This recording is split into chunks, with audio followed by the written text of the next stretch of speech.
seeking sanctuary in Wales. We have numerous resources on the TSW website which have been translated into multiple languages. We've developed resources specifically involving people arriving from Afghanistan and Ukraine, and have had input from colleagues working in welcome centres. Therefore, our talk this morning feels very pertinent to the TSW agenda, and it's really exciting to be hearing from Dr. Trickey, who is an expert in this field. This webinar, and there will be a second webinar hosted this afternoon by Professor John Bisson on the topic of trauma and dissociation, are part of an ongoing series of webinars and events that the TSW Hub are hosting. We'll also be holding our second annual conference in February 2023, and there will be further webinars over the course of next year. So please do keep your eye on the TSW webpage under the events section for more details. Firstly, a little bit of housekeeping, if I may. There will be an opportunity to ask questions after Dr. Trickey's talk, and colleagues from TSW will be overseeing the chat to keep an eye on questions coming in. So do please use the chat function. I'd be grateful if you could please turn your cameras off and microphones off during the talks. And if we could just take a moment to think about our self-care. Through the course of the morning, you are likely to hear about the nature of trauma and the impact of trauma. There may be some distressing or triggering content, so please do look after yourselves and others. If you need, take some time away from the camera or the talk, maybe get a little fresh air or a little walk, get yourself a drink, seek support if needed from friends or family and or work colleagues. And I'm also happy to be contacted after the webinar on my email in the chat if needed. Now turning to our expert this morning, Dr. David Trickey is a consultant clinical psychologist who has specialised in working with traumatised children, young people and their families since 2000. He is co-director for the UK Trauma Council, which harnesses the expertise of the UK's leading child trauma experts to produce resources for those working with traumatised children and young people, as well as guidance and policy briefings based on the best available evidence. In his clinical work, he continues to focus on direct clinical work and the training and supervision of other clinicians working with traumatised children and young people. He was a member of the committee responsible for the 2018 revision of the NICE guidelines for PTSD. In all his roles, he draws heavily on and tries to contribute to the published research literature. And so I would now like to hand over to Dr. David Trickey for his presentation. Lovely. Thanks very much, Siobhan. That's a very lovely introduction. Thank you. Morning, everyone. Bore da.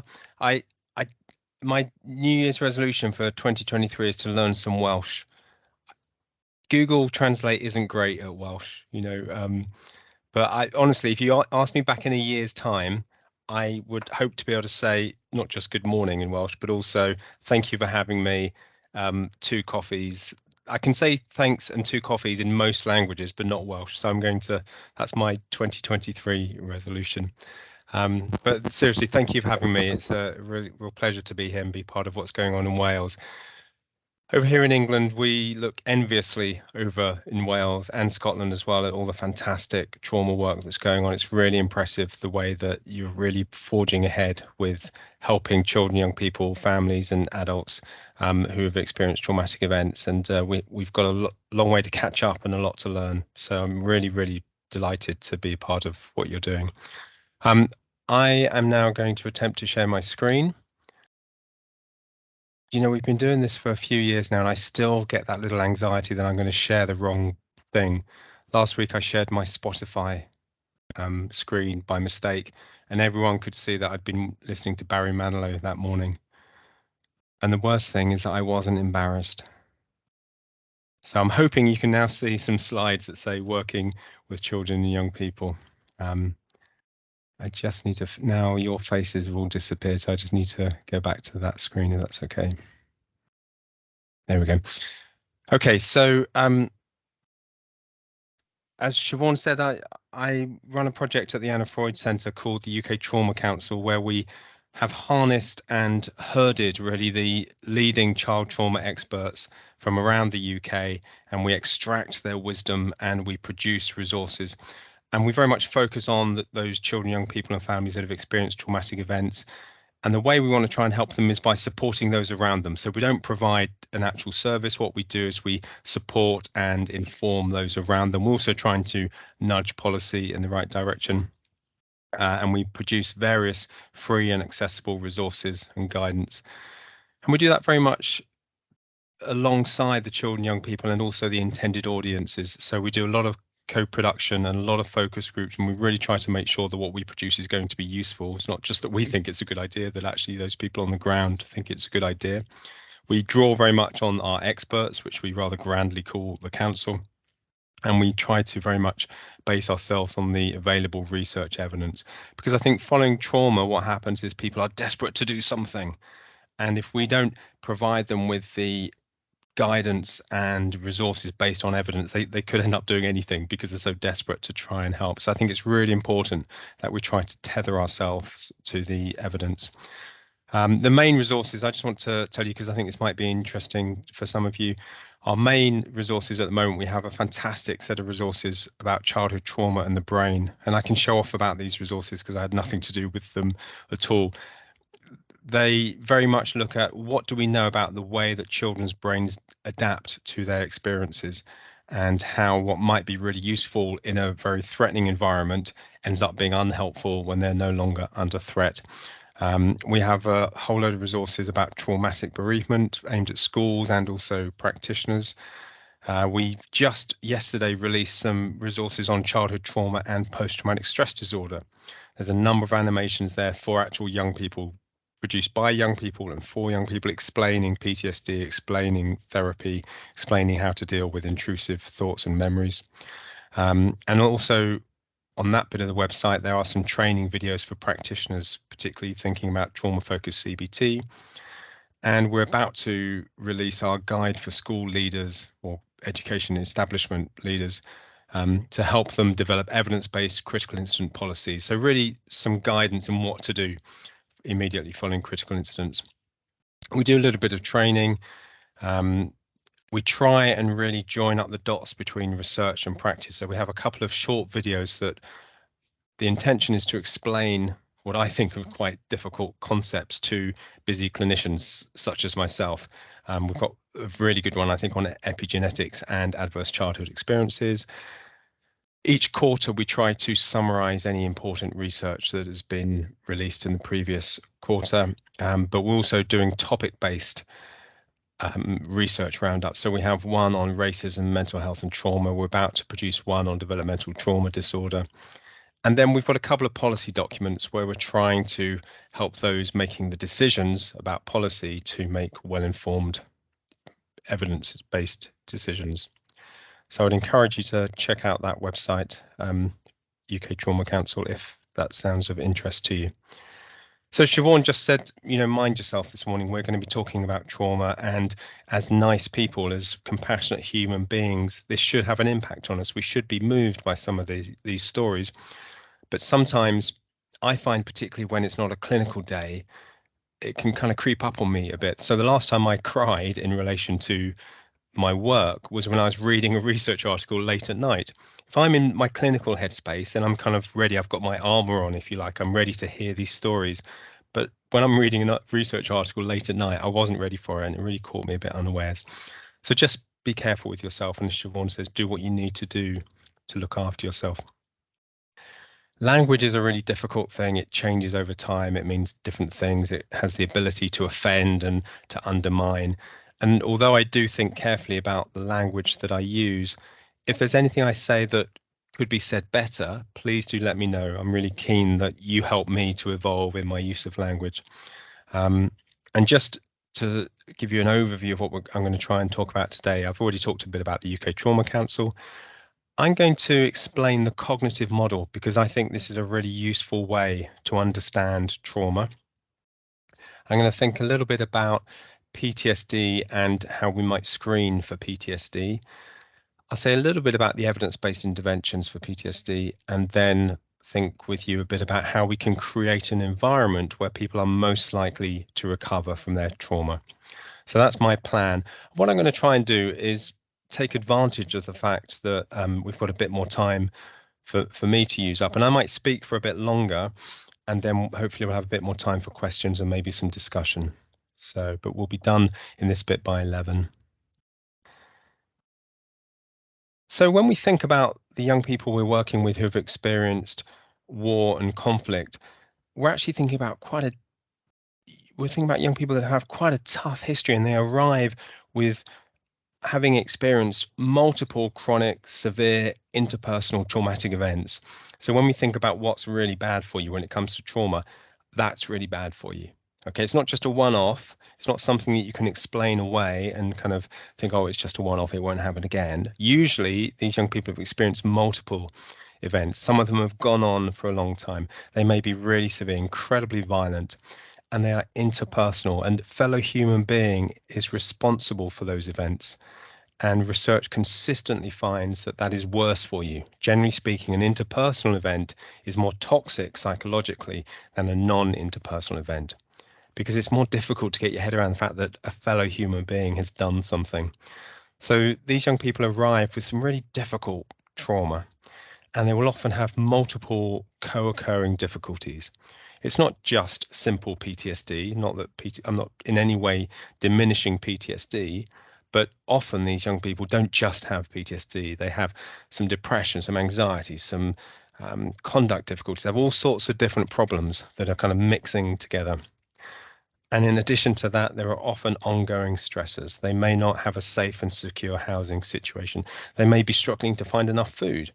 Often the system around them is very stretched and perhaps traumatized itself. The asylum process itself can be incredibly undermining for their stability. They're often socially isolated, and there may be a stigma involved as well. So, altogether, this is quite a difficult cocktail, a potent cocktail of difficulties and barriers. And then there may be barriers to them actually accessing support. There may be professional reluctance. People might be saying, well, what can we do? We can't do our normal evidence-based interventions. So, and the system sometimes becomes a bit frozen. There may be complications with consent. So if someone that works for the NHS, the government, is saying to a young person seeking asylum, do you want to do this intervention? Well, that young person might arrive with all sorts of histories about what the government might have asked them to do in the past. And they might also be very conscious that the government is also deciding if they can stay or not in the UK.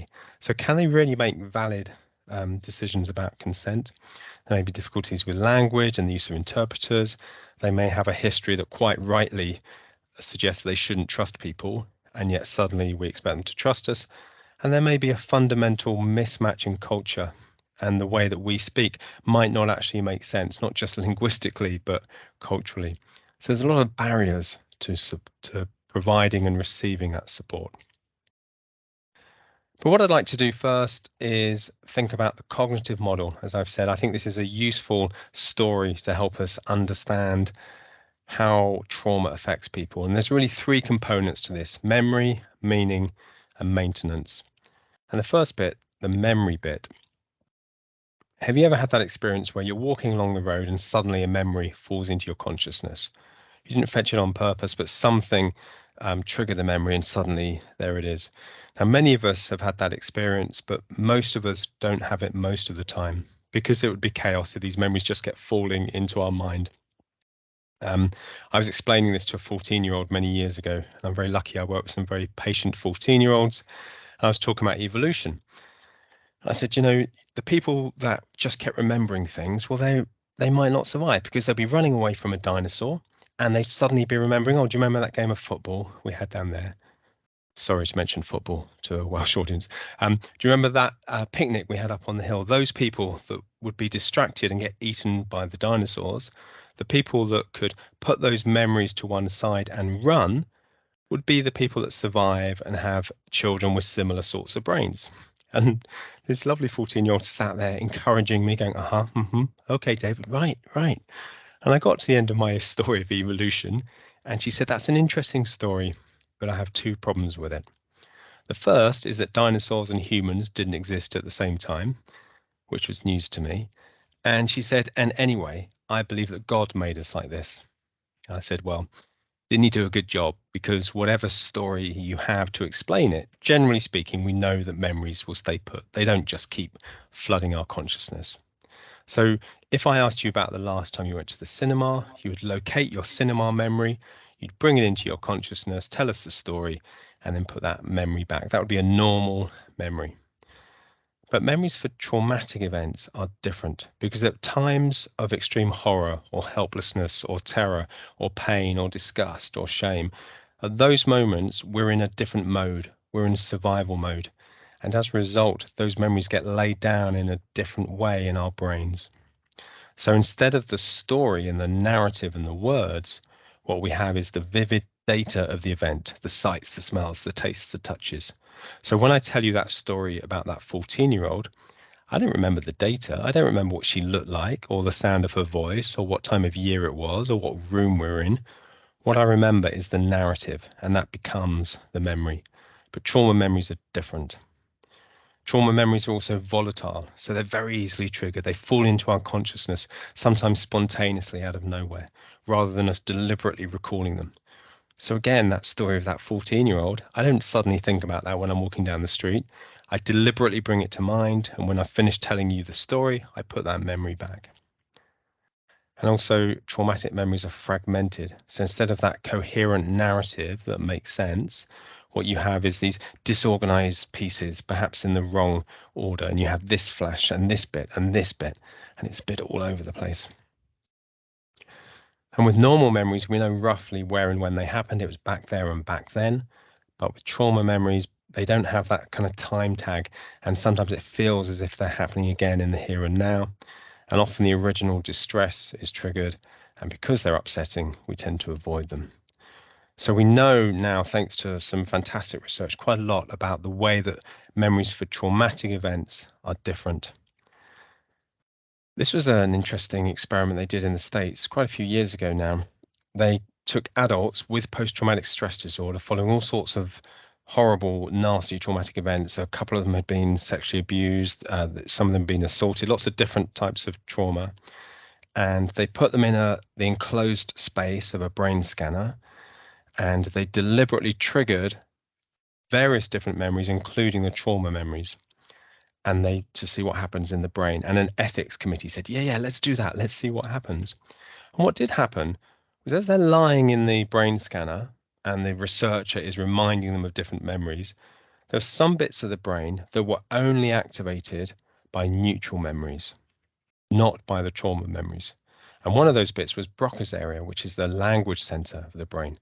So they'd be lying in the brain scanner, and the researcher would be saying, do you remember the time you went to the cinema?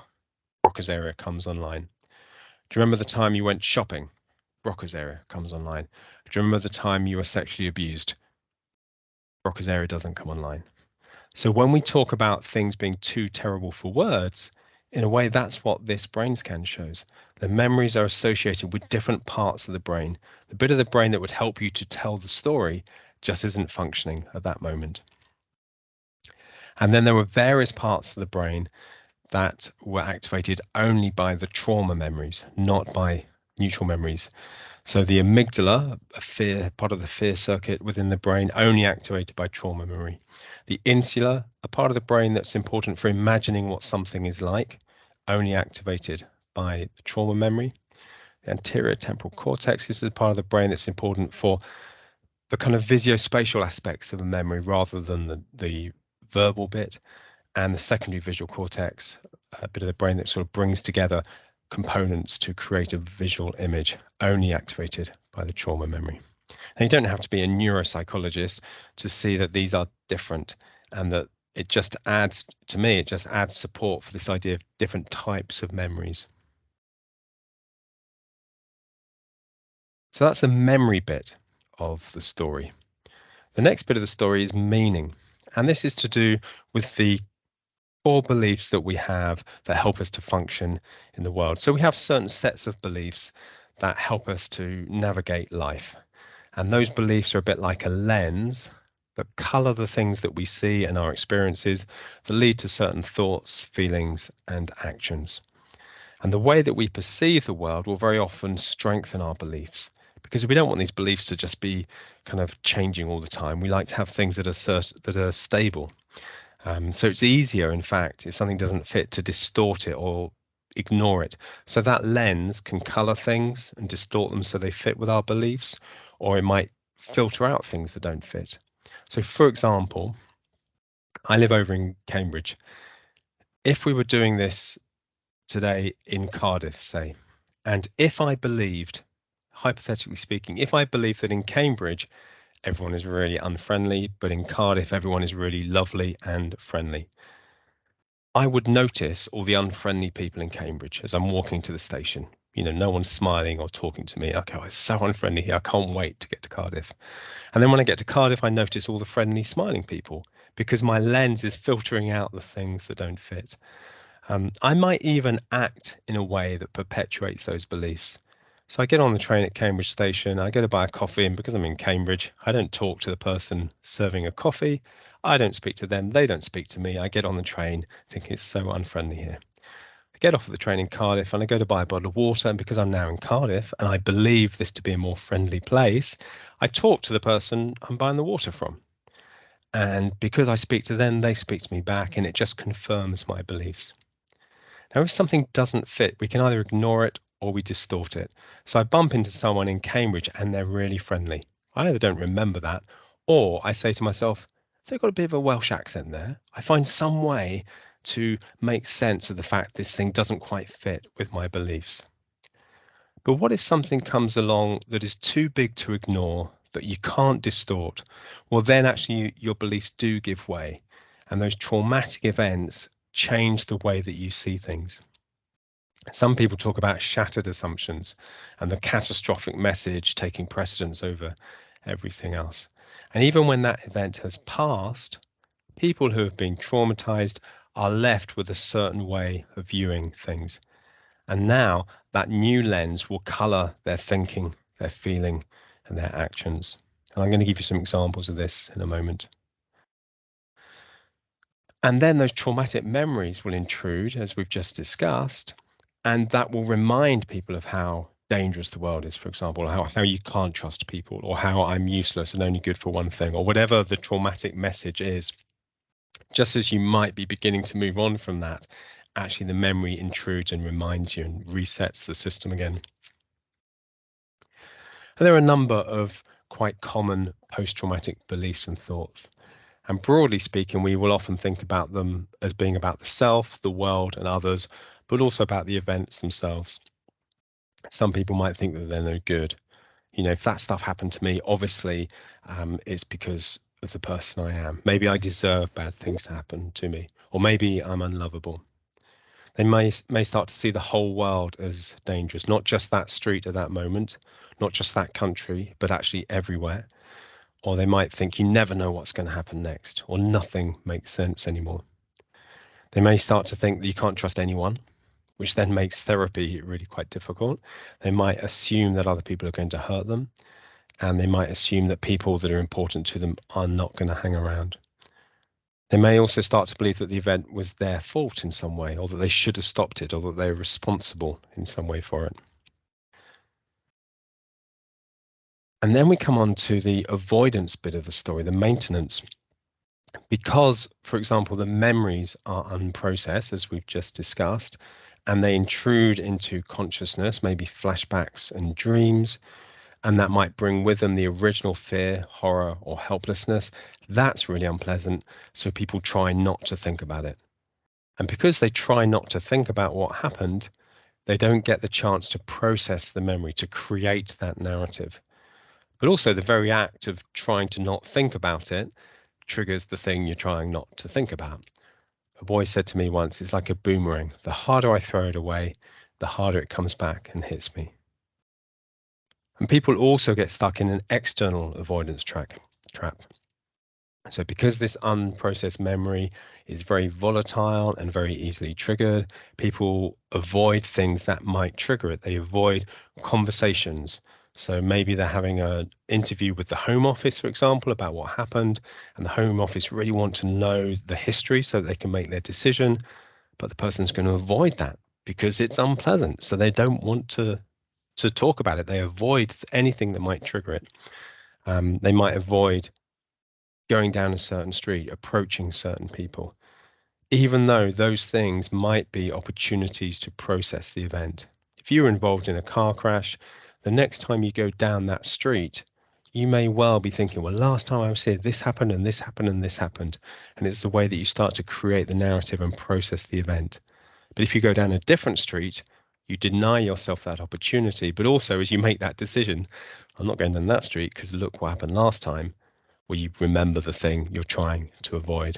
So this avoidance, whilst completely understandable, ends up being quite unhelpful. And the way that we explain this to children, young people and families is we use a number of stories. I have a handout with these cartoons on and all the words I'm about to use, so please don't feel you have to write it down. I'll put it in the chat and send it around later on. The first story is about a chocolate factory. Now, a chocolate factory takes the ingredients, the sugar, the milk, and the cocoa, and creates a chocolate bar and then puts a wrapper on it. And on the wrapper, you have words on the outside that tells you what's on the inside. It says ingredients, and lists the ingredients.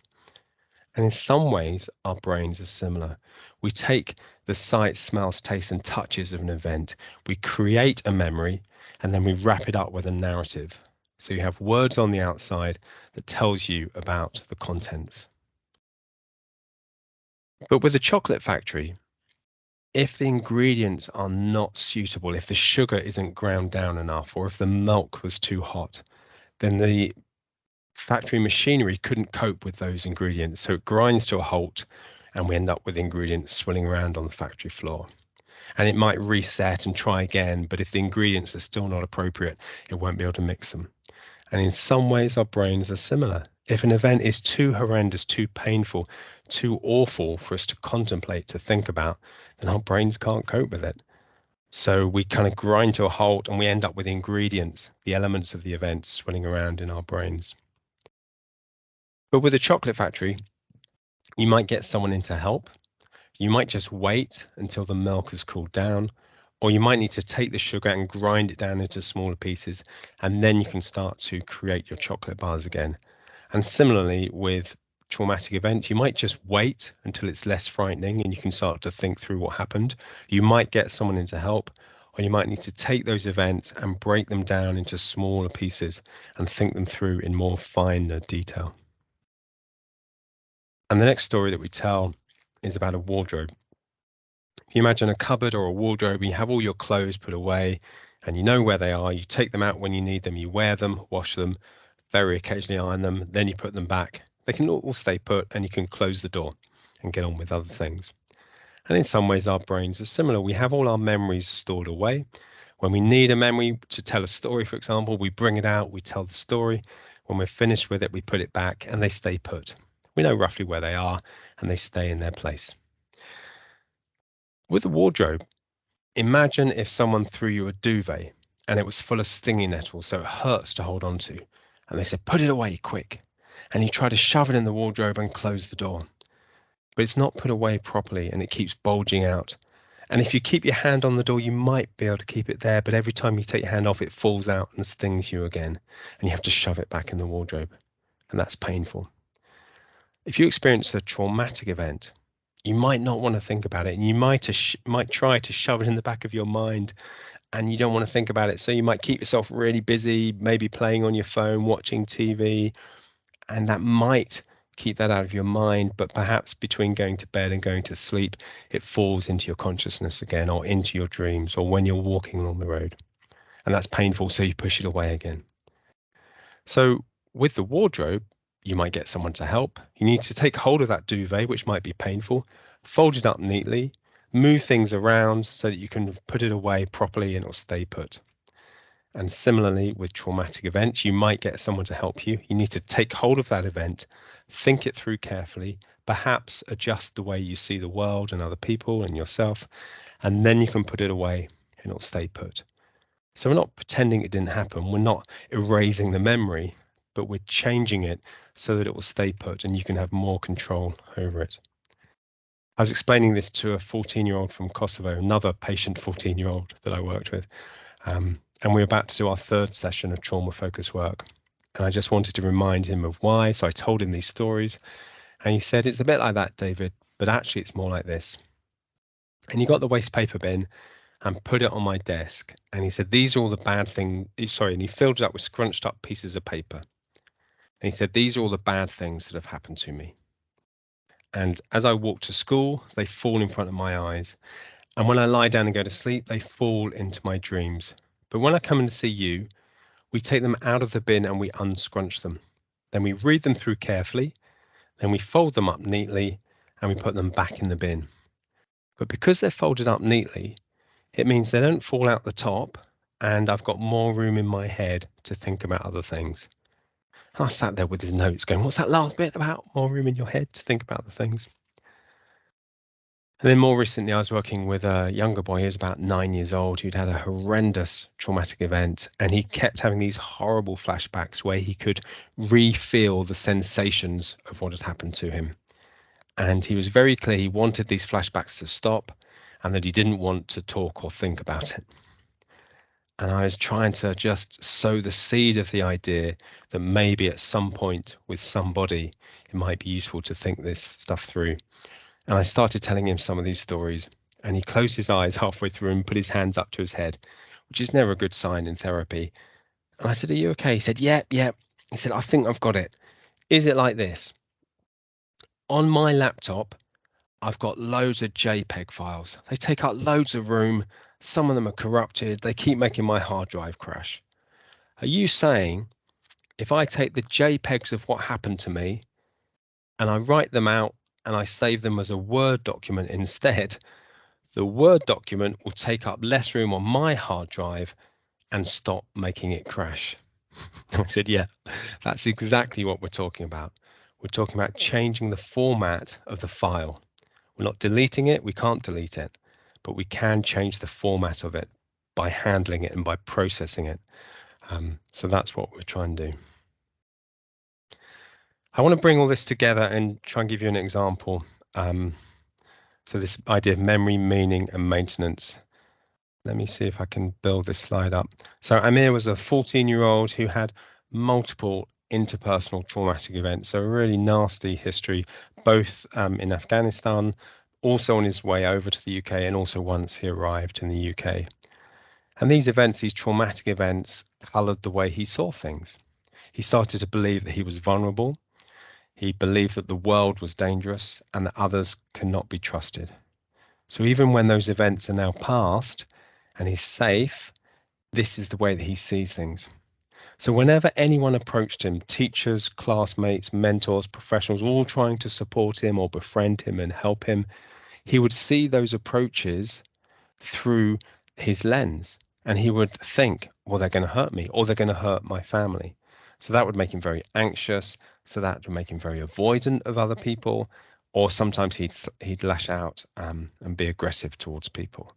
So of course, people would back off, which then made him believe that the world is dangerous. He didn't have anyone to counter that view. And he also, it just confirmed his idea that he was vulnerable, things are dangerous, and others can't be trusted.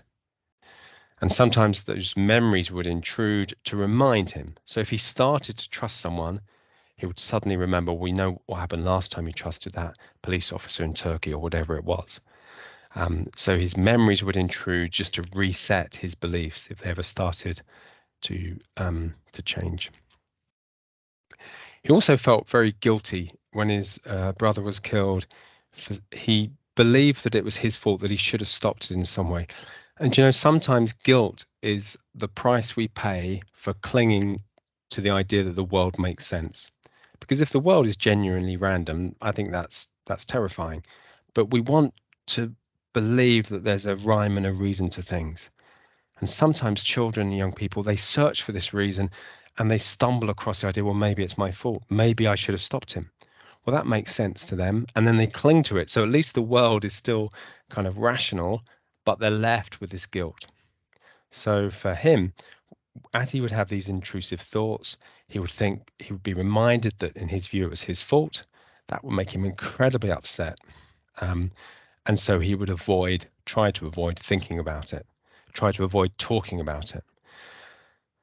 But the trouble then is he doesn't get the chance to recalibrate the responsibility. So in fact, through therapy, he was able to tell the story, and I was just very curious and non-judgmental. I didn't tell him what to think. I didn't say, of course, it's not your fault. Don't be daft. Other people had said that to him, and he found it really unhelpful. But I would just tell me more. That's really interesting. And in fact, as he was able to tell his story in the safe space of therapy, he was able to change the meaning, and he realized that it wasn't completely his fault.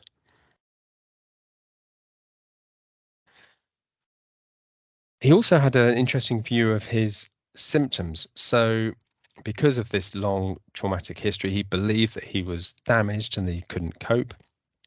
So when he would have a flashback, he would think, I'm going mad. He said to me, I might be able to cope with losing my family, but I can't cope with losing my mind. So when he had a flashback, he would have a very strong emotional reaction to that and try even harder to push those memories away. And then he had that rebound thing. The more he pushed it away, the more it came into his mind. And then he also had a few problems at school. Let me build this slide for you. So because of the violence that he'd witnessed, he believed that he was vulnerable, the world was dangerous, people are violent. And he was in a classroom and the teacher raised his voice just above the hubbub. But he happened to be walking towards Amir as he said this, and Amir, they caught each other's eye. And Amir, through his lens, would see an angry adult male walking towards him. And he knows what happens when angry adult males walk towards him because of his history. So he has what some people would call an amygdala hijack, and he lashes out. He basically attacks the teacher. And the teacher, a bit surprised to be attacked, kind of wrestles him off. But that wrestling is seen through Amir's lens. And he said, see, I said he was going to attack me. So again, it just confirms his beliefs. And if I can just mention again here the Childhood Trauma and the Brain resource we have on the UK Trauma Council, I just think it's really useful. There's a short animation, it's just 5 minutes, that really explains what happens to children's brains as they adapt to their experiences and how that can end up causing them problems, but also really importantly, what we can then do about it. And one of the things I like about this resource is there's lots of explainer videos by and for practitioners. So that's all very interesting about what happens to your amygdala and the brain scanner. Yes, that is fascinating, but so what?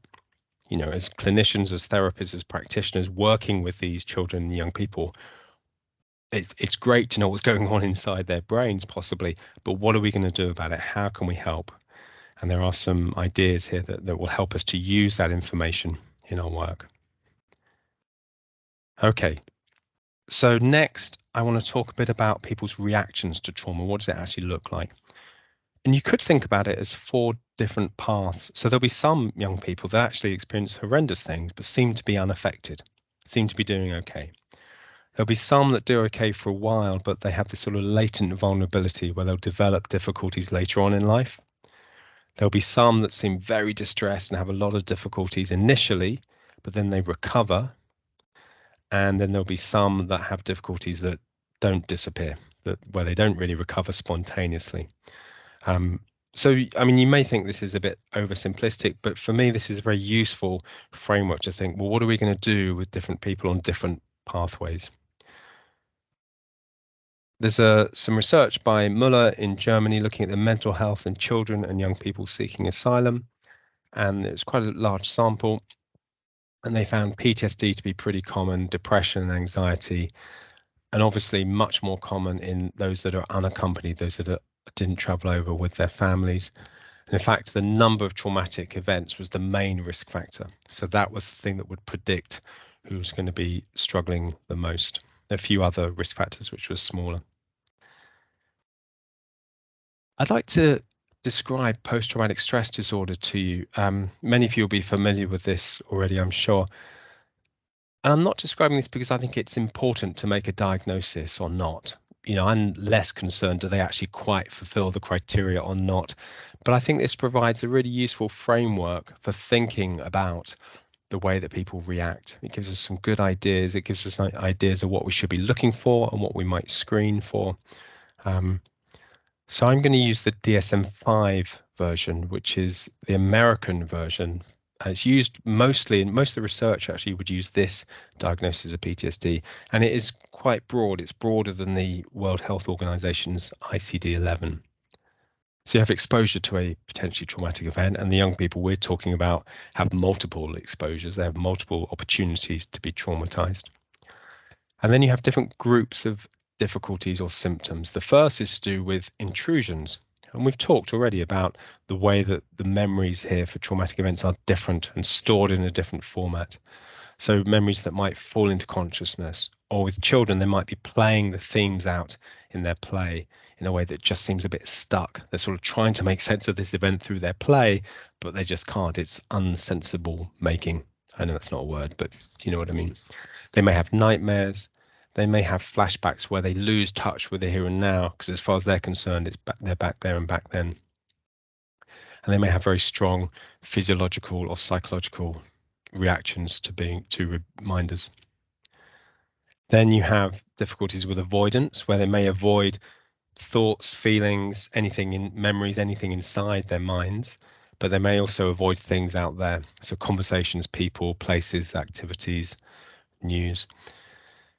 Then there's a change in cognitions and moods. Sorry about the strange coloring there. It's because I've changed my slide background. But this would include things like amnesia, where they may not remember big chunks of what happened. So they may be telling the story and they don't know what happened between, for example, getting on the boat in Calais and being warmed up in a reception centre.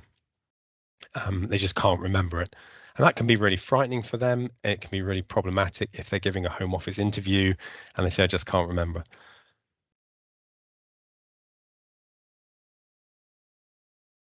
Sorry. They may have these exaggerated negative beliefs. Talked a bit about that in that model, in the meaning making. They may have distorted thoughts that it was their fault or something like that.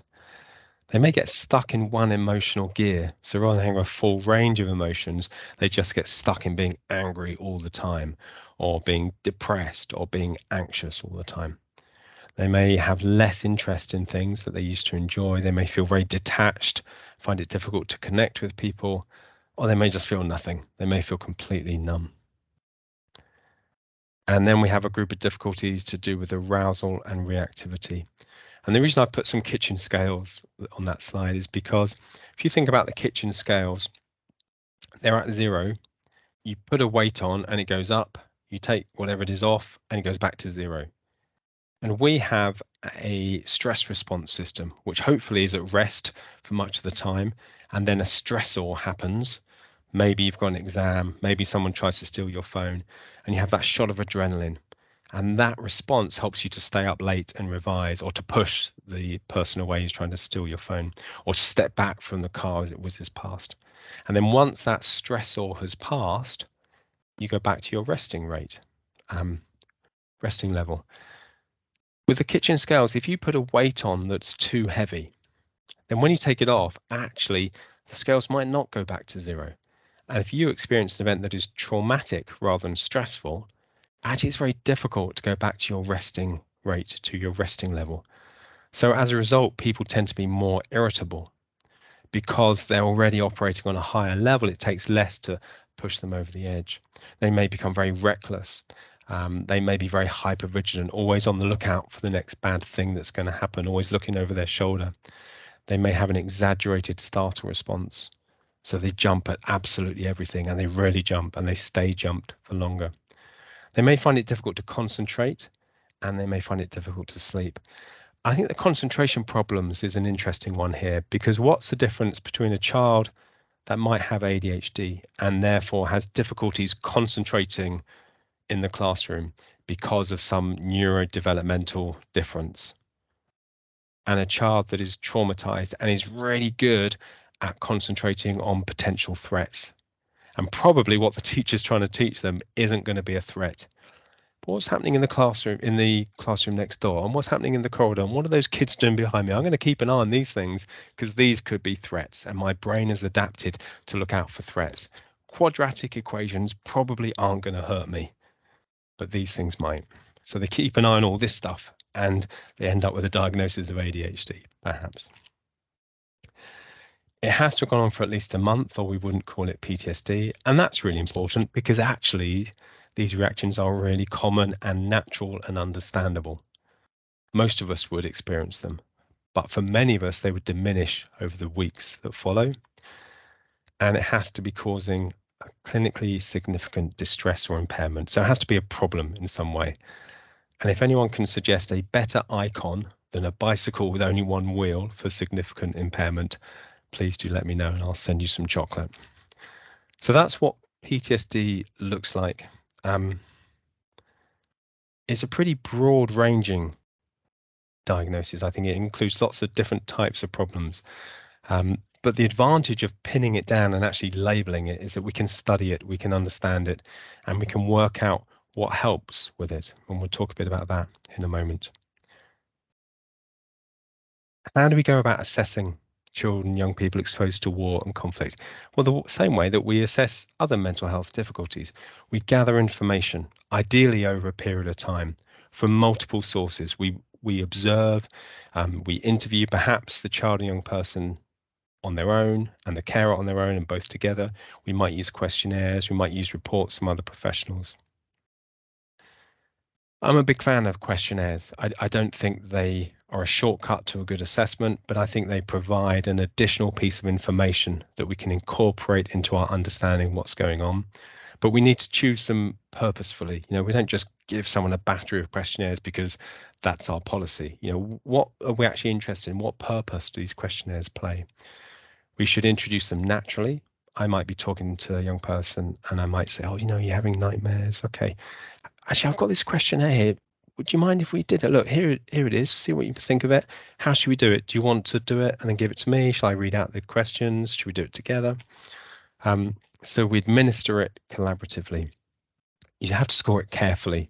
That's the one bit where I think you have to get it absolutely right. And then you interpret it cautiously. It's not an absolute thing. It's not like a blood test that will tell you what sort of virus you have. It's just an additional piece of information you can feed in to your formulation. And sometimes the number itself isn't that interesting. What's more interesting is the conversations you have as a result of the questions. I would always feed it back sensitively and I would check it out tentatively. So I might say, oh, look, the questionnaire thinks that things are a bit worse this week than they were last week. But what do you think? Because sometimes the questionnaire gets it wrong. And the young person might say, oh, no, I'm doing better than last week. Why has it got it wrong? Well, let's find out. Let's look at the answers that you gave. And we can see that actually questionnaires are not quite as precise and accurate as we might wish. One questionnaire which is used quite commonly, particularly to screen for PTSD in children and young people, is the CRIES-8, the Child Revised Impact of Event Scale. What I like about this questionnaire is that it's very brief. There's just 8 questions, 4 of them about intrusions, 4 of them about avoidance. And the idea is that these are really the core symptoms of PTSD. And it's pretty straightforward. I will often do this with the young person together, and then you add it up. It's not statistics, it's just a little bit of maths.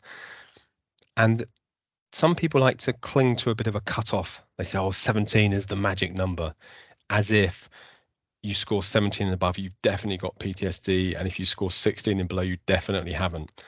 And of course, it's not as simple as that. Broadly speaking, 17, I would think of as a high score, and it might indicate PTSD. And in fact, because I've got a bit of extra time, I'd like to tell you where that number 17 comes from. So the first sample was 52 children, young people aged between 7 and 18 going to a specialist PTSD clinic. And they used a diagnostic interview to really try and find out which of these young people had PTSD.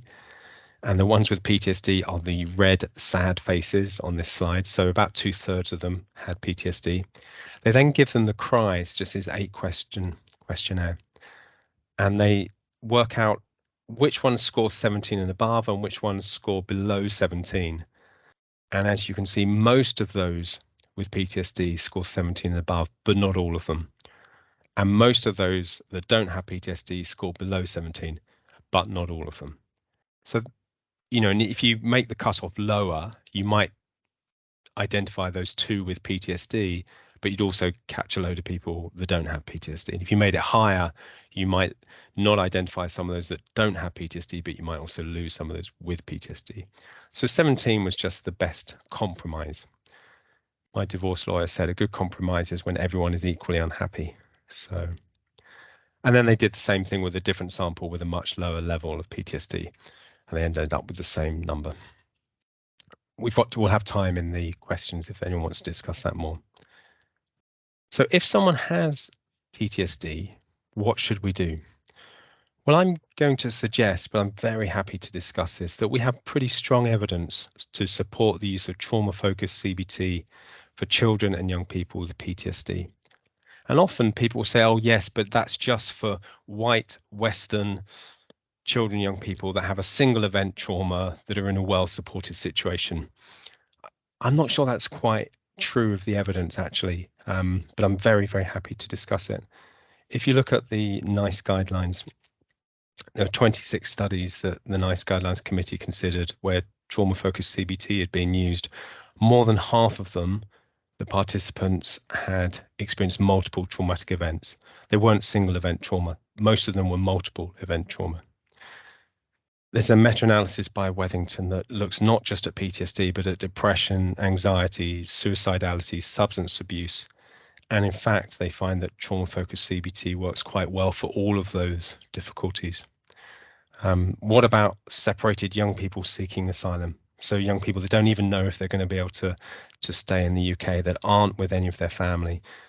There's 2, these are case series studies rather than randomized controlled trials, where they use trauma-focused CBT with separated young people seeking asylum and still get really good results. It takes longer and you get a bit not sidetracked, you get a bit involved in some of the other stuff, some of the asylum seeking processes and social care. So it takes longer, you have to invest more time in it. Also with different cultures and minoritized ethnic groups, and generally gains seem to be maintained. So for the few studies that have decent follow-up, actually the improvement seems to be maintained.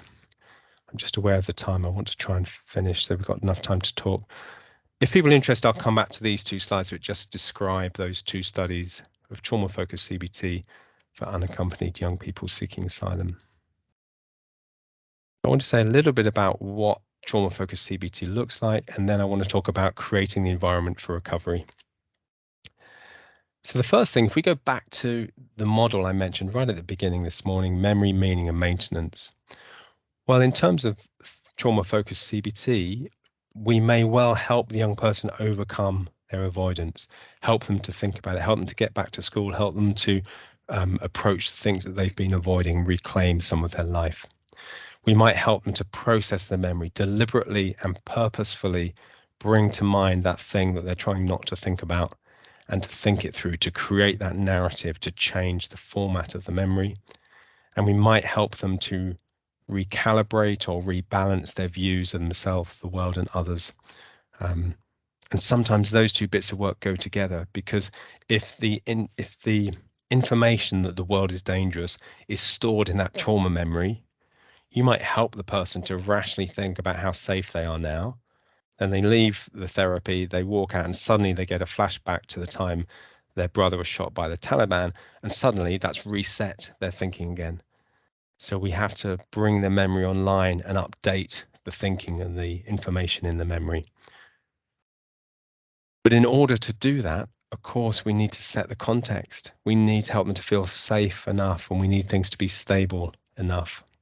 That might involve working with the system, with the carers, with the community, with the school, with other people that are in the young person's life. So if I see a young person for 1 hour a week, that means there's 167 hours when they're with other people. Are there things I can do to help those other people to make the most of the therapeutic opportunities? I might spend quite a lot of time helping the young person to understand what's going on. I might use those cartoons so they realize they're not going mad. I might try and help the school to understand what's going on. Therapeutic context is really important and sometimes really challenging, because if they don't trust anyone because of their history, that makes sense. And then they're coming to therapy and I want them to trust me. That's quite a big ask, I think, sometimes. And also, if I'm going to do trauma focused work where we are deliberately going to think about all that stuff that's happened, I need to know, and they need to know, that they've got the resources to cope with that trauma focused work. They need to know that they can regulate their emotions sufficiently to be able to do that.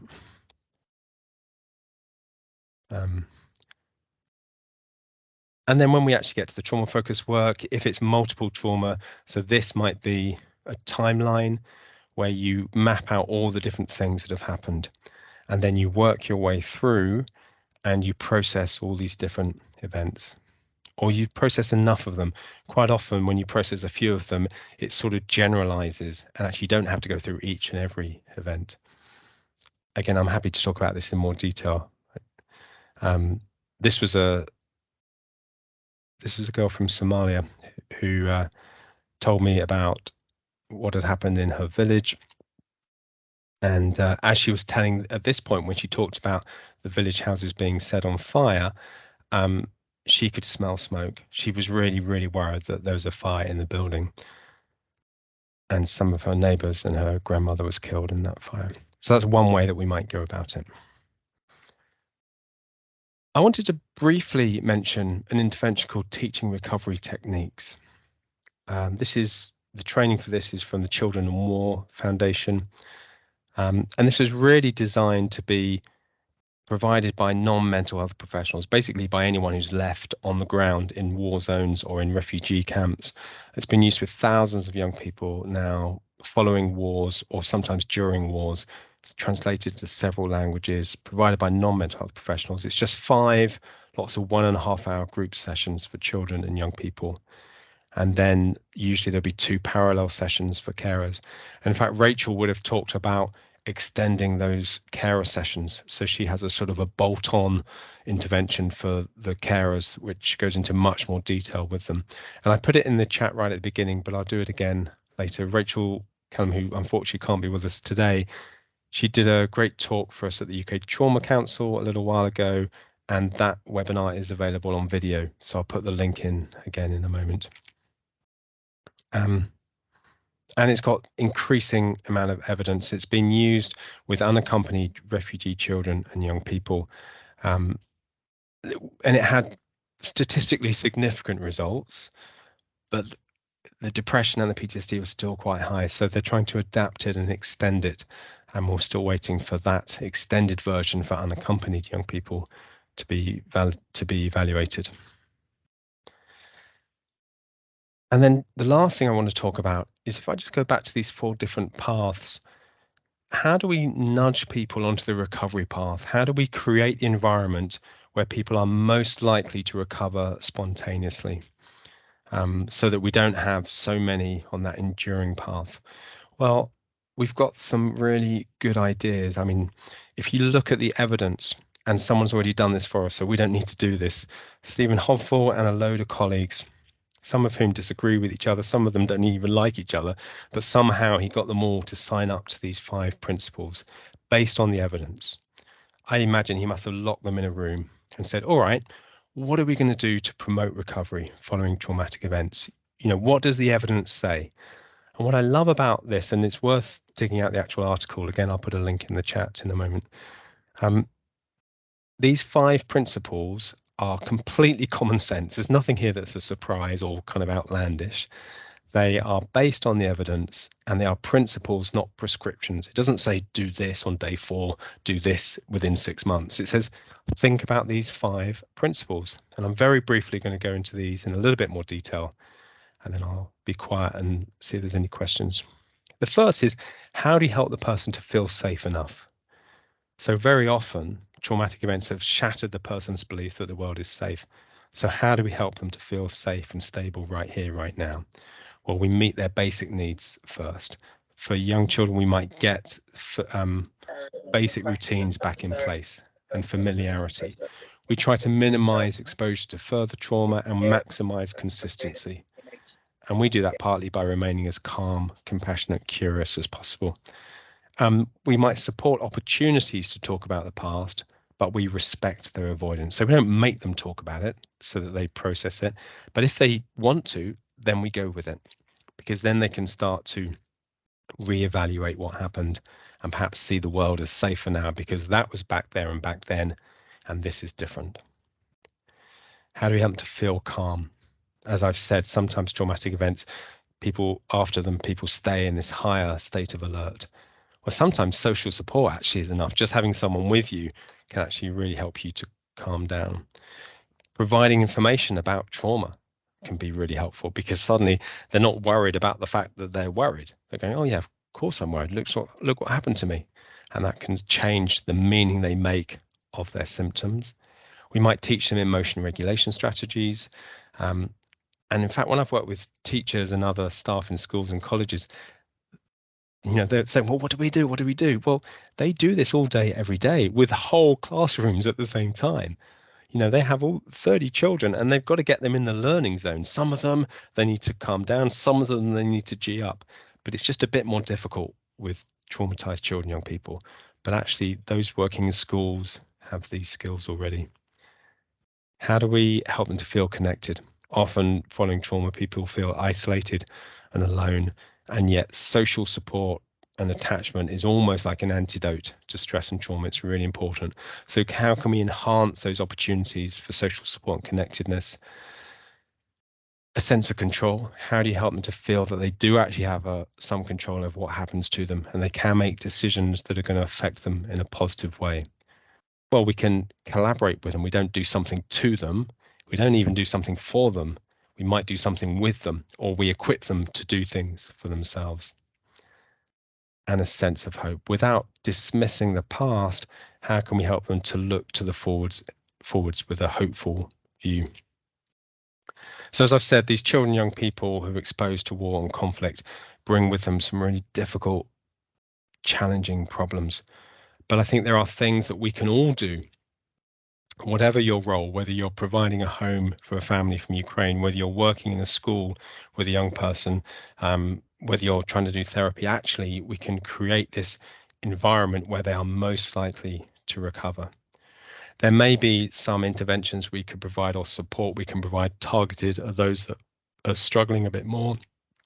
And if they have something like PTSD, well, let's identify that and let's make sure they have the opportunity to make the most of the evidence-based interventions if they choose to.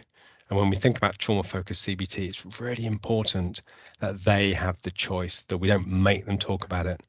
Most of the young people I work with in therapy have already had adults making them do something they don't want to do. And I'm not going to be another adult. But I want them to make a really well-informed decision. I want them to understand how trauma works. I want them to understand what therapy would look like and what happens if they do the therapy, what happens if they don't. And then it's their choice. So I think there are things that we can do to promote recovery. Thank you very much. I am going to stop talking now. Hope that you're all still there. And I can see there's some comments in the chat. David, if I can just say, that was just absolutely, an amazing talk, from a personal perspective, sort of your compassion comes across, your warmth. I love your sort of how you learn from the young people that you work with and embrace that sort of approach of lifelong learning in a very iterative way. So, I really sort of very much enjoyed listening to your story and hearing, you sharing your expertise and thinking about how so much of that content can be applied both upstream, wherever we work, whichever agency we work with, statutory, voluntary sector, in our families, in our homes, in our communities, and also more at the sort of specialist end of trauma therapy provision. So I'd just like to personally thank you from Traumatic Stress Wales, and I'm sure on behalf of the audience as well, just a really, really fantastic presentation. Thank you. I certainly have lots of questions, but you know, let's throw it open to our attendees. Matt, are you there? Do you want to lead on any of the questions? Hi, Siobhan. Yeah, I am here. There's Brilliant. just the question that that you raised in the chat so far, and there's one from Jen Pierce as well. Shall we take Jen's first? Sure. Jen, if you want to put your camera on as well, maybe, because there's not too many questions at the moment and we can just have that sort of interactive conversation, would be lovely. That's lovely. Saved in it from the chat. Hi, David. Thank you so much. That really was interesting. I work with Siobhan in the same service. So yeah, my question is similar to Siobhan's. And I've also got a question around, how much systems work do you do? Do you do lots of work with the traumatized parents, for example, before you do work with a child, or vice versa? I guess some of the conversations me and Siobhan have been having recently is about sequencing of the intervention, how much time in stabilization, how much with the systems. I know there's no one answer, but I just wondered how you navigate that, really. Yeah, thank you, Jennifer. I think that's a really important question, which is why I always say to give me a bit more time to think of an answer. And in a way, I'm not going to dip out of it and say, well, you've answered it yourself. There isn't one easy answer. There aren't easy answers, and it's great that you are discussing it with other professionals. I think that's really important, and thinking about each individual person and the sequencing. I really like that word, the sequencing of how we're going to help, how we can provide an intervention based on the evidence, based on the model. What needs to happen first? Do we need to help the adults with their PTSD so that they can then help the child, for example? Or actually, can we crack on with some work with the child, perhaps in parallel or perhaps together with the parents? I think those are really important questions. As I've said, if I see a child an hour a week, there's 167 hours when they've got other people around them. And if I can help that environment to be therapeutic, then I'm going to invest some time in that. I do think therapy is important for some young people, but I also think they've got other opportunities to do even the trauma focused work. I worked with one foster parent once, and I was working with a child individually, and she walked in and she said, I need to tell you what happened at the weekend. And he's 6 years old, this little boy. She said, I was giving him his bath and he looked up at me on Saturday night and he said, I like it when you give me a bath, because when daddy used to give me a bath, he used to hurt me. Now, the foster carer could have gone, no, don't tell me about that. Wait till you see David on Thursday at 3 o'clock. That's when you talk about that stuff. But she didn't. She took him out of the bath, wrapped him up in a towel. I always assume it was a big, fluffy, soft towel, but I don't know that. That's just the way that I like to imagine it. She took him into another room and she said, that sounds like it must have been really horrible. Do you want to tell me more about that? And he then told her much more than he told the police, the social worker, or me. So he had that opportunity to process his trauma at the time and place that suited him with the person that suited him. And that foster carer needed that little bit of support to be able to hear that conversation. So I think there's a lot of therapeutic opportunities in the rest of the week, and we need to help the schools, the carers, to make the most of those, not to force them to talk about it, but actually to enable them and to not avoid it when it comes up. So I do think very often working with the carers and the rest of the system can really reap benefits. Sometimes it can't. Sometimes just say, I can't do it. I can't do it. I know I need to, but right now I can't do it. And I certainly wouldn't force them to do it, but I would perhaps try and find them the right support to be able to do it. And in terms of sequencing, I mean, if a child has ended up coming to see me, then they've got something like PTSD. Okay, so I'm not wondering about if they've got it. I might do an assessment, and at that point, I will do enough stabilization so that we can do the trauma focused work. So I do think stabilization is important, but I worry sometimes that we get sidetracked and we make an assumption that every child needs to do 12 weeks of stabilization. We can't possibly go near the trauma until they've done that. Well, is that our avoidance? Is that us being a bit scared? You know, I mean, I'm very fortunate in that I've only worked with trauma for more than 20 years now. I had one family that did their trauma focused work between the waiting room and the consulting room on the first day. So I walked in and I said, hello, I'm David Trickey. And this family jumped up and they said, oh, thank goodness, because we've been meaning to talk to someone about this. The police officer says it's not her job. The social worker starts to cry. And when in the waiting room, they start telling me their story. I said, well, should we just, there's other families around, and I'm kind of nudging them down the corridor, and they're telling me the story in the corridor. Well, then this happened and then that happened. Well, I didn't know you saw that. And this family is just kind of doing it right in front of my eyes as I'm at one point literally pushing them away from the other families. I got them into the room. They sat down and they went, oh, that's better. And they did it before I'd even started my assessment. And that's because they were desperate to do it, but they just wanted the professional around when they did it. And they finally found the person they thought could tolerate that conversation. Now, if I'd said, no, shush, shh, we don't talk about it until you've done your 12-week stabilization, then actually what message are we giving the families? We're saying, oh, this is so terrible that I can't bear it, you can't bear it. You know, we need to do this. Having said that, you know, we do need people to have the stability to be able to do it. But I don't want to withhold the trauma focus effective intervention any longer than is absolutely necessary. If that makes sense. Totally, and reassuring and along similar lines. I think Siobhan's nodding as well to kind of what we're thinking too. So thank you, David. I mean, I just, so this will often come up in supervision groups that I run, and the phrase that we constantly go back to is we need to be careful but not avoidant. So I think that's the kind of the watchword, really. But Thank you very much, David, and thanks, Jenna. And David, you've also answered my question in that lovely worded answer. So it was specifically around stabilisation. So I'd just like to invite Joanne Hopkins. She's got an interesting point to put to you. I don't know if you can put your camera on. Jo, hi. Hi, I've got a stinking cold, I'm afraid, so I was hiding from the camera, but thank you, David. That was really fascinating talk, and as I put in the chat, I was really pleased to see that there's read across to our co-produced National Trauma Framework in Wales, because I think there's a lot here that I recognise, which is great, but also a lot that I've learned, so thank you.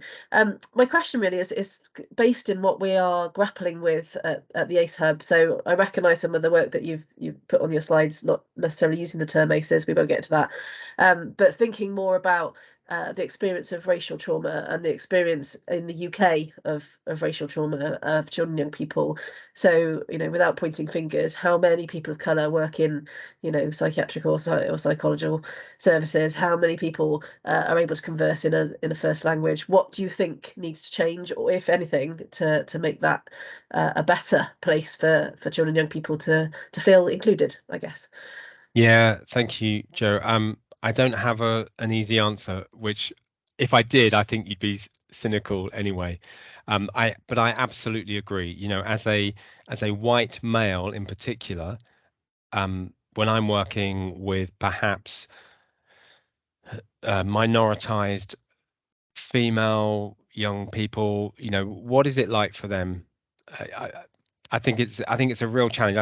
I have two answers. One is in terms of my work, my individual work, I will bring that up pretty early on in the therapy, and I'll say, I'm aware that I'm a white male adult and you're not. You know, what's that like? And we'll just make it talkable about. And some young people go, well, I don't bloody care. I just want to get on with it. You know, others will say, yeah, well, it's really difficult. You know, and as a male, what do you think about sexual assault? What do you think? Do you think it was my fault? And we can actually have these, I wouldn't call them meta conversations, that's much too grand, but we'd have conversations about the relationship, about what my beliefs are about sexual assault, for example, so that we can then work on the relationship, so that we can then do the work. Sometimes that isn't enough, though. I think sometimes people cannot trust me enough because of my identity. And then I wish that we had a choice of different therapists. So one of the nice guidelines recommendations is that where possible, we give people a choice of therapists, perhaps gender or ethnicity, but we just don't have that sort of choice. And I think it's terrible, but I don't know what to do about it. You know, we can try and recruit better, but I'm not sure that's going to make much difference anytime soon. So for me, because I have a small brain in that I'm a clinician, and as soon as it gets much, I can work with the system around my clients, but once it gets to kind of bigger systems than that, I kind of start to shake a little bit, and I'm not quite sure what to do. So I think it is a problem. I wish I knew how we could make it different. In terms of my clinical work, the best I can do is to make it talkable about and bring it up in therapy. And sometimes before I even have those conversations, I have to say, we have weird conversations in therapy. It's not like school where an adult asks you a question and they already think they know the answer, and your job is to guess what they think the right answer is. This is different. I don't know the answer to most of my questions, and you might not know either. So it's very different, and there's a bit of socialization to therapeutic conversations, because it turns out that's not what happens in other conversations most of the time. So I think it is a problem. I try and address it individually in therapy, and if you've got any other ideas about what we can do to change it, I will be very supportive.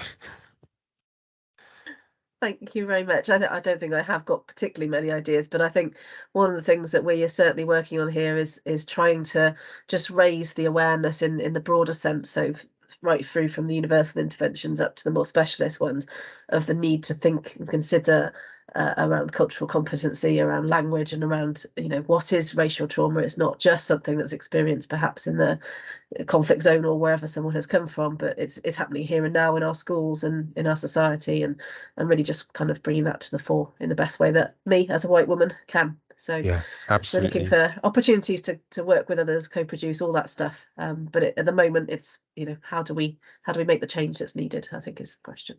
Yeah. Thanks. Thank you. Thank you so much for the question, Joanne, and thanks David for your reply. So we've got three more. We've got 3 questions in the chat. So are you okay to continue for 3 more questions, David, if we go on till 11 o'clock, and we'll end there, if that's okay? So I'd just like to invite Ellie, if you're there, Ellie, and if we just stick to about 5 minutes each for the last 3 questions, that would be fantastic, bringing us up to 11 o'clock. Thank you. Hi, David. Thanks for the talk. I work in an educational psychology service, and we work a lot with sort of people who work in schools who are wellbeing staff, but they're not sort of professionally trained in therapy or counselling. And we find that they're often quite nervous or reluctant to talk to young people about trauma.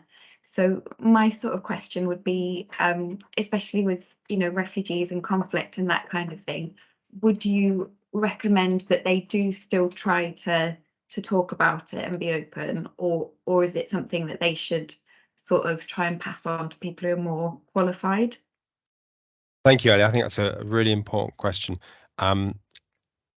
I think my worry is always that if people close down those conversations, in a way, the 2 extremes are unhelpful. If staff are either making them talk about it, I know you've had this history of trauma, come on, sit down and tell me all about it. It'll be good for you. That worries me, although that doesn't sound like that's the problem here, although I would kind of advise against that.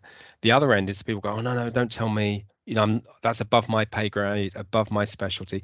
And yet, if it was a lesser problem, they'd probably find about it. If someone comes to them and says, I was bullied this morning, a kid did this horrible thing to me, and it really upset me, and they start telling, in those situations, they'd probably be fine.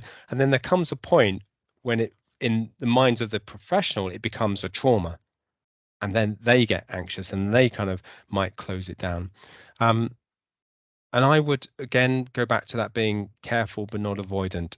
And I would like to think that if that young person has chosen to tell that adult at that moment, depending on what else is going on around them at that time, if that young person has the time and space, or if that professional has the time and space to say, oh, wow, do you want to tell me more about that?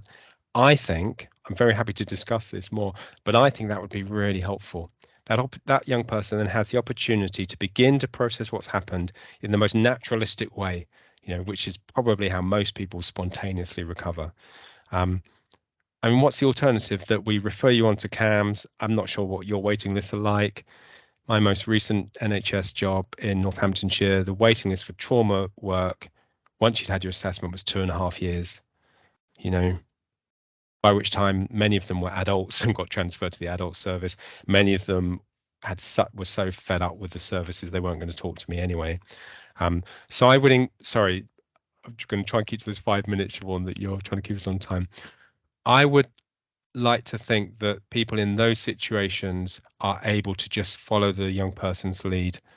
And yeah, that might be difficult. Yeah, we might need to provide additional support to those staff who are then hearing the stories and make sure they know where they can go, because they probably don't have clinical supervision like the rest of us do. So yeah, it's a long way of saying I would like them to go with the child and young person, and if they start telling the story, they don't have to fix it, they don't have to do cognitive restructuring, or they don't have to do processing of the trauma memory. They just have to use their skills they'd use with a kid who's talking about bullying. Be compassionate, curious, and listen, and then see what happens next. I hope that hasn't said anything that's really unhelpful. No, that is helpful, thank you. And I agree with what you're saying about the sort of waiting lists. Makes it puts a lot more responsibility on those members of staff. So it's useful to hear your thoughts. Thank you. Okay. Oh, Siobhan, I think you're on mute. That's I'm right. on mute. Sorry about that. Thanks, Ellie. You know, really good question. And David, and it's making me thinking about, you know, every interaction being a potential intervention, isn't it? And we all have an opportunity to offer some healing. Yeah, absolutely. Wherever a young people finds themselves. No, that's fantastic. Thank you. So next we have George. George, if you're happy to put your camera on. Hi there. Thanks for a great talk. I work with adults and I do a lot of trauma-focused CBT and narrative exposure therapy. And I think I quite frequently don't put people on the right list. And the longer I deliver both, it seems to be the more I blur them in together, the better. But I was wondering what your thoughts were. And I also was very curious that you skipped it. Yeah, just because of time. I mean, George, I'll say something which I know is controversial, but I'll say it and maybe we can discuss it a little bit. I would suggest, and I'm really tentative as I say this, I would suggest that narrative exposure therapy falls under the umbrella of trauma-focused CBT. Now, I know that some strong proponents of NET would, at this point, if there's any on this call, they will be, it isn't. But I would love to have a decent conversation with them about, well, if we think about memory, meaning, and maintenance, yes, there isn't much meaning work in narrative exposure therapy. It focuses much more on the narrative and the memory processing rather than the meaning. But when I'm talking to a young person about the narrative, often the meaning shakes down anyway, and it changes the meaning that's given to it. So I would suggest that narrative exposure therapy is a form of trauma-focused CBT. And I know that upsets people. There's other people that would agree. The NICE guidelines also just bunged it in with the other trauma-focused CBTs. So when it's interesting the way you phrased your question. You start off by saying, you know, I try and work out, should it be this or this, and I end up just blurring them. I think that's appropriate. I think that's, keep going with that. You know, there are lots of techniques within narrative exposure therapy that you can use within a more trauma-focused CBT intervention, and you know, I think it's okay. I think that's okay. You're still based on the model, and to me, being model-based rather than manual-based is important. It's reassuring to hear them. I haven't gone too off piece. No, not at all. Not at all. I mean, but that's interesting. Thinking about them as pieces, they're kind of different runs that are going down to the same lift at the bottom, you know, and you might zigzag across. Just look out for the trees, but you might kind of go from one across to the other. They're parallel, I think. Thank you. That's very helpful. Okay, thank you. Thank you, George, for the question. Funny enough, I've just finished my narrative exposure therapy training, and there was one slide, David, where you laid the trauma timeline, and it made me think of the, you know, sort of looking at the processing of the stones, the traumatic memories, you know, and I suppose an integrative approach and meeting the child's needs where the child is at is reasonable? Absolutely. Would you But say? I think you're still within the model, though. You know, I still think the model underpins those things. So it's not like you're just making up as you go along and picking the bits that you fancy. Yeah. You're still within a model and a formulation and then intervention. Yeah. So yeah. No, brilliant. Thank you so much. So our last question of the morning is David Phillips. If you're happy to put your camera on, David. Hi there, David. Can you hear me? I can, David. Hi. Right. Yes. Yes. I as I've written in the chat there, the question it's revolving around what you were talking about Broca's area and the fact it's sort of deactivated. And I'm asking that question in the context of if you're using trauma-based or CBT, because what I don't understand is I should just explain that I'm the founder of the Anna Phillips Foundation, and we're a registered charity which helps people with trauma-related mental health challenges through activities in nature. So it's very much an activity and sort of the somatic side. So that sort of informs my question there, because, and I refer to Van der Kolk and others who have said because the trauma is sort of subcortical, and the issue is, what about the implicit memories rather than just the explicit? Because if you're really deeply traumatized, it's going to be in the it's implicit. You've got those implicit memories to try to unravel. Yeah. So I'd be interested in your view on that. Yeah. Thank you, David. I think I would certainly bring in, I mean, I probably wouldn't call it body work, but I would certainly be talking about with the young person, well, where do you feel that? It might not be what do you remember, but where do you feel that? And they might feel it in their fists or in their elbows or, somewhere in their body. And I would be bringing that in as well. And then what I want to do is, within the safety of therapy, help them to begin to narrate or think about or play about or draw about or video about what actually happened to them. So we want to gradually bring online Broca's area, you mentioned that in the slide, within therapy, so that that narrative memory can kind of encapsulate the body memory or the trauma memory. So I would certainly be asking questions about where in their body they feel that, and then gradually kind of transferring those two types of memory so that we start to have more of a narrative memory explaining why they feel that in their stomach or in their feet or wherever it is they feel it. And you also talked a little bit about art, and I would certainly, with children and young people, I would be using whatever technique I can to help them to deliberately bring the memory to mind. So rather than it be something that intrudes either in a memory or in a sensation, actually help them to bring that online on purpose and start to take a bit of control over it. So I think, some of the authors that you mentioned talk much more about the body work. I have yet to see an intervention, if we think just about PTSD, which I'm aware is just one way of reacting to trauma, where something to do with processing the memory isn't part of the effective intervention. So you could do all the yoga you wanted, but actually, unless you're deliberately bringing the memory and changing the format of the memory, I'm not sure that yoga is going to be enough. That might be helping you to control your body and have some resources to kind of regulate your emotions, might be a really important step to then doing some trauma focused work. But just to say, I love this idea of, you said you work with people being out in nature. Is that in groups or is that individually? Well, there's the individual comes with their specialist nurse, so they come. There's a one-to-one. It's a deep impact. Yeah. And the person, one of the people who comes, the nurse, they like myself, they very much also follow the work of Stephen Porges. They bring in polyvagal theory, which. Oh, David, you've frozen. Oh, there you go. Breathing and relaxation, all these things. We shouldn't look at them in silos. They should be looking at across the board. Absolutely. I really agree with that. And I think a lot of that work might, for me, be a prerequisite to them being able to do the trauma focused work. you know, and I think over the next 5 and 10 years we'll see a lot of trauma focused CBT being done out in the open, you know, rather than in a strange looking clinic room, actually whilst we're walking in the park. I love that idea.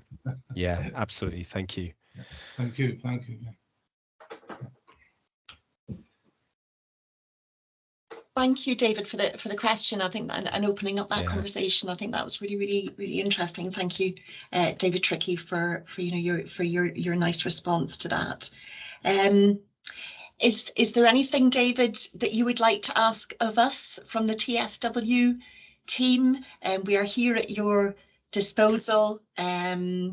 We've got lots of sort of interesting and exciting things coming up, to share with, with your organisation as well as you have shared with us. I'd just like to sort of thank you for such a sort of interesting, thought-provoking and inspiring talk. Yes, I don't know if there's anything that we can support you with or help you with. I'm very aware, Siobhan, that it's 11, and I told people we'd finish at 11, and yes, so I won't waste other people's time. But thank you, I appreciate that. And through Dave Williams, we're kind of in touch with you. And as I said right at the beginning, I think the work that's going on in Wales is really impressive. I don't want to be too gushy about it, but it is quite inspiring. And I think you're really raising the bar for the rest of us to try and kind of meet. So I really appreciate the work you're doing there. So keep doing it. And if there's anything I can do to help support it, please do not hesitate to get in touch. Fantastic. Well, on that very positive note, I'd like to thank you. I'd like to thank all the attendees and the great questions that have been put forward this morning, and hope to see you all again soon, maybe in the conference or future webinars. Bye-bye. Bye.